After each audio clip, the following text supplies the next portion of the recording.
एक बटन और आपकी सालों की मेहनत से कमाई हुई दौलत फ्रीज। एक फैसला और आपका देश दुनिया से कट ऑफ। पिछले एपिसोड में हमने देखा कि कैसे यूएस डॉलर अमेरिका की सिर्फ एक करेंसी नहीं बल्कि उसका सबसे बड़ा हथियार भी है। अगर आपने वो वीडियो मिस कर दिया है तो लिंक डिस्क्रिप्शन में है, उसको भी जरूर देखिएगा। आइए पहले थोड़ा इंडिया यूएस रिलेशंस का रिकैप करते हैं।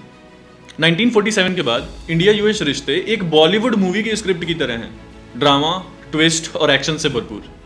कोल्ड वॉर के टाइम पे यूएस ने पाकिस्तान को अपना एलाई बनाया, इंडिया ने यूएसएसआर से हाथ मिलाया, जिसका रिजल्ट था एकदम ठंडे रिलेशंस। 1991 में एलपीजी रिफॉर्म्स, इंडिया ने अपने मार्केट पूरी दुनिया के लिए खोले और यूएस की कंपनीज आईटी और आउटसोर्सिंग सेक्टर की तरफ ऐसे भागी पूछे ही मत, जिसका रिजल्ट था रिलेशंस सुधरने लगे।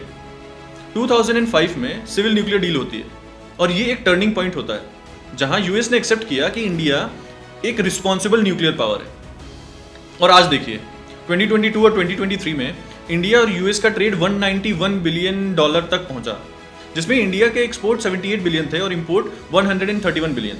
मतलब दोनों देश एक दूसरे पर हैवीली डिपेंड करते हैं और ओकेजनली एक दूसरे की टांग खींचना भी पसंद करते हैं। अब बात करते हैं करेंट सिनेरियो की। रिलेशंस का प्रेजेंट सीन काफी कॉम्प्लेक्स है, उसको समझने के लिए कुछ पॉइंट्स को समझना बहुत जरूरी है। सबसे पहले अगर डिफेंस कोऑपरेशन की बात करें तो भारत के पास यूएस के बनाए हुए एयरक्राफ्ट्स और हेलीकॉप्टर्स हैं, जैसे C-17 globe master transport aircraft, super Hercules, Poseidon maritime petrol, Chinook heavy lift helicopters और अपाचे अटैक हेलीकॉप्टर्स। ये सब इंडिया के आर्सेनल को मजबूत बनाते हैं। दूसरा पॉइंट है कि क्वाड में पार्टनरशिप। इंडिया इंडो पैसिफिक में चाइना को काउंटर करने के लिए यूएस, जापान, ऑस्ट्रेलिया और इंडिया क्वाड ग्रुप में साथ में खड़े हैं। लेकिन सब कुछ रोजी पिक्चर भी नहीं है। पहले 2019 में इसी ट्रंप एडमिनिस्ट्रेशन ने इंडिया को GSP, that is generalised system of preferences, ये एक लिस्ट है, इस लिस्ट से बाहर कर दिया। इस लिस्ट में अगर किसी देश का नाम होता है तो उसके एक्सपोर्ट्स जो होते हैं, जो वो देश भेजता है यूएस को, उसमें जो ड्यूटीज होती हैं उसमें आराम मिलता है, राहत मिलती है, जिससे उनके जो सामान होते हैं वो सस्ते होते हैं। तो इस लिस्ट से जब इंडिया को बाहर किया तो इस वजह से इंडिया को 5.6 बिलियन डॉलर्स के एक्सपोर्ट्स का नुकसान हुआ। इंडिया ने जवाब भी दिया, यूएस के आलमंड्स और एप्पल्स और भी बहुत सारी चीज़ों पर टैरिफ्स बढ़ा के। अब 2024-2025 में ट्रंप वापस आए और नया नाटक कर दिया, इंडिया के एक्सपोर्ट्स पर 50% टैरिफ्स। सोचिए इंडिया का एक्सपोर्ट्स जो है यूएस को वो 78 बिलियन है। अगर इस पर 50% टैरिफ लग जाए तो साफ है कि इंडिया के एक्सपोर्टर्स को एक बड़ा झटका लगेगा, खास करके टेक्सटाइल, फार्मास्यूटिकल और आईटी इंडस्ट्री को। अंकल ट्रंप को लगता है कि 50% का डंडा घुमाएंगे और भारत घुटने टेक देगा, लेकिन वो भूल गए हैं कि ये 2025 का भारत है जो काउंटर का मास्टर है। तो अमेरिका के इस फाइनेंशियल चक्रव्यूह को तोड़ने का प्लान क्या है? जब दुनिया की सबसे बड़ी ताकत आप पर सैंक्शंस लगाने की धमकी दे तो आप क्या करेंगे? डर जाएंगे, घुटने टेक देंगे, या फिर आप अपना खुद का रास्ता बनाएंगे? आज हम भारत का मास्टर प्लान डिकोड करेंगे कि कैसे भारत ना सिर्फ डॉलर के दबदबे को चैलेंज कर रहा है बल्कि एक नया ग्लोबल इकोनॉमिक ऑर्डर की नींव भी रख रहा है। और इस प्लान का सबसे बड़ा हुक्म का इक्का है एक ऐसा सिस्टम जो आने वाले वक्त में स्विफ्ट को बेकार बना सकता है। इस कहानी की शुरुआत एक फाइनेंशियल अर्थक्वेक से होती है, जब रशिया यूक्रेन युद्ध के बाद अमेरिका ने यूरोप से मिलकर रशिया को स्विफ्ट नेटवर्क से बाहर कर दिया और उनके 300 बिलियन से भी ज्यादा के जो फॉरेन रिजर्व्स थे उनको फ्रीज कर दिया। तो दुनिया भर के देशों को एक झटका लगा। सोचिए आपके बैंक अकाउंट में आपके पैसे पड़े हुए हैं लेकिन आप उन्हें इस्तेमाल नहीं कर सकते, और यही हुआ था रशिया के साथ। और इस घटना ने न केवल रशिया को बल्कि भारत, चाइना, ब्राजील जैसे देशों को एक कड़वा सच दिखा दिया कि जब तक आप यूएस डॉलर और स्विफ्ट पे निर्भर हैं, आपकी आर्थिक आजादी एक धोखा है। आप हमेशा अमेरिका के रहमो करम पर रहेंगे। इसी डर ने जन्म दिया एक मिशन को। मिशन का नाम डी-डॉलराइजेशन और मिशन का कमांड सेंटर है ब्रिक्स। जब दुनिया स्विफ्ट का अल्टरनेटिव खोज रही थी तो भारत ने कहा, अल्टरनेटिव? हम फ्यूचर बना रहे हैं। दोस्तों, मैं बात कर रहा हूं उस टेक्नोलॉजी की जो आप और मैं रोज इस्तेमाल करते हैं, यूनिफाइड पेमेंट इंटरफेस यानी कि यूपीआई। आपको लगता होगा कि यूपीआई सिर्फ सब्जी खरीदने या दोस्तों को पैसा भेजने के लिए है, लेकिन आप गलत हैं। यूपीआई अब भारत का सबसे बड़ा जियोपॉलिटिकल वेपन बनने जा रहा है। आज विश्व का 50% डिजिटल ट्रांजैक्शन भारत में होता है। फ्रांस जैसे कई देश इससे जुड़े हैं। साइप्रस को भी इससे जुड़ने के लिए बात चल रही है और मैं इसका स्वागत करता हूं। ब्रिक्स देश मिलकर एक नया पेमेंट सिस्टम जिसका नाम है ब्रिक्स पे, इस पर काम कर रहे हैं। और इस सिस्टम की नींव क्या है? इस सिस्टम की नींव है भारत का यूपीआई, चाइना का वी चैट पे और रशिया का MIR नेटवर्क। इमेजिन कीजिए, एक इंडियन एक्सपोर्टर फ्रांस में बैठे अपने क्लाइंट को एक QR कोड भेजता है। क्लाइंट अपने लोकल ऐप से स्कैन करके उसको यूरो में पेमेंट करता है और एक्सपोर्टर के अकाउंट में सेकंड्स के अंदर इंडियन रुपीस में पेमेंट्स आ जाती हैं। बीच में ना कोई डॉलर, ना कोई स्विफ्ट और ना ही 3 से 5 दिन का वेटिंग पीरियड और ना ही $50 का फीस। ये कोई सपना नहीं है। भारत ने already France, UAE, Singapore, Sri Lanka जैसे देशों के साथ UPI को लिंक कर दिया है। रशिया के साथ उनके SPFS, system for transfer of financial messages, और भारत के सिस्टम को इंटीग्रेट करने के बाद फाइनल स्टेजेस में चल रही है। ये सिर्फ एक पेमेंट सिस्टम नहीं, एक फाइनेंशियल इंडिपेंडेंस का ऐलान भी है। ये भारत को स्विफ्ट का जवाब है।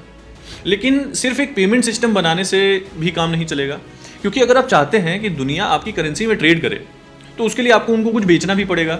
आपकी अपनी इकोनॉमी भी बड़ी और दमदार होनी चाहिए। इसलिए इंडिया इसी डायरेक्शन में काम भी कर रहा है। आइए कुछ पॉइंट समझते हैं। सबसे पहला पॉइंट है मेक इन इंडिया।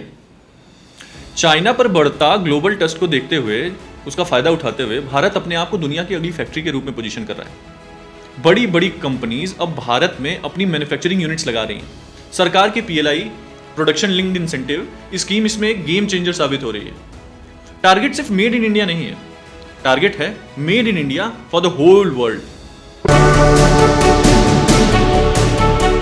आज भारत की मेक इन इंडिया इस यात्रा में एक नया अध्याय जुड़ रहा है। ये make in India, make for the world हमारे उस लक्ष्य की तरफ एक बड़ी छलांग है। हमारे सबके प्रयास आज देश के संकल्पों को पूरा करने में इतनी बड़ी भूमिका निभा रहे हैं। अब दुनिया के दर्जनों देशों में जो EV चलेगी उसमें लिखा होगा मेड इन इंडिया।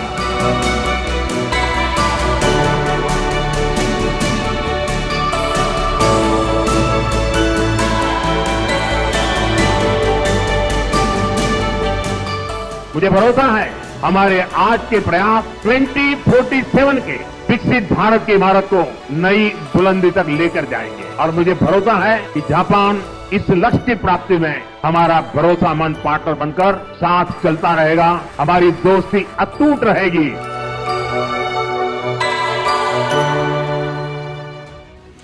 दूसरा अगर पॉइंट समझे तो डिजिटल करेंसी और टेक डोमिनेंस को एक बहुत ही विस्तार से उसको प्रमोट करना। भारत अपने CBDC यानी कि सेंट्रल बैंक डिजिटल करेंसी यानी डिजिटल रुपया ई-रूपी पर तेजी से काम कर रहा है। ये ब्लॉकचेन बेस्ड करेंसी है जो क्रॉस बॉर्डर पेमेंट्स को और भी ज्यादा सिक्योर और इंस्टेंट बना देगी। इससे रुपये एक हाई टेक करेंसी की पहचान मिलेगी, जो कि 21st सेंचुरी की डिजिटल ट्रेड के लिए परफेक्ट होगी। और तो और ये पूरे ग्लोबल में रुपये को एक पहचान भी दिलाएगी। तीसरा है bilateral trade agreements. Bharat America से पंगा लेने के बजाय चुपचाप एक एक करके देशों के साथ रुपए में ट्रेड डील्स कर रहा है। रशिया के साथ सस्ते दाम पर ऑयल खरीदने से लेकर UAE, इंडोनेशिया और साउथ अमेरिकन देशों के साथ भी लोकल करेंसी में ट्रेड करने तक भारत एक नया नॉन डॉलर ट्रेड इकोसिस्टम बना रहा है। अब तक 22 देशों के साथ इसकी शुरुआत हो भी चुकी है। तो क्या भारत डॉलर को खत्म कर देगा? ये क्वेश्चन दिमाग में आता है कि क्या भारत डॉलर को बिल्कुल खत्म कर देगा?